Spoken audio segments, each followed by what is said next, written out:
మెదక్ జిల్లా మాసేపేట మండల కేంద్రంలో పారామిలిటరీ బలగాలు స్థానిక పోలీసులు కవాతు నిర్వహించారు. సార్వత్రిక ఎన్నికలు సమీపిస్తున్న నేపథ్యంలో జిల్లా ఎస్పీ బాలస్వామి ఆదేశాల మేరకు చేగుంట ఎస్ఏ బాలరాజు ఆధ్వర్యంలో కవాతు నిర్వహించారు. ప్రజలు ఎలాంటి ప్రలోభాలకు గురికాకుండా భయభ్రాంతులకు లోను కాకుండా శాంతియుత వాతావరణంలో ఓటు హక్కు వినియోగించుకునేందుకు గాను పోలీసు కవాతు నిర్వహించినట్టు వారు తెలిపారు.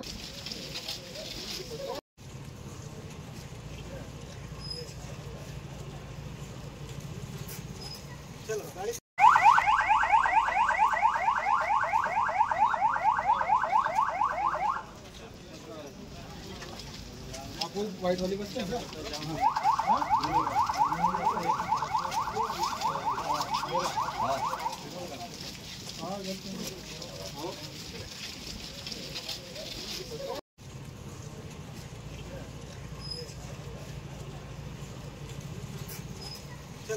మరిన్ని అప్డేట్స్ కోసం మా ఛానల్ ని సబ్స్క్రైబ్ చేయండి.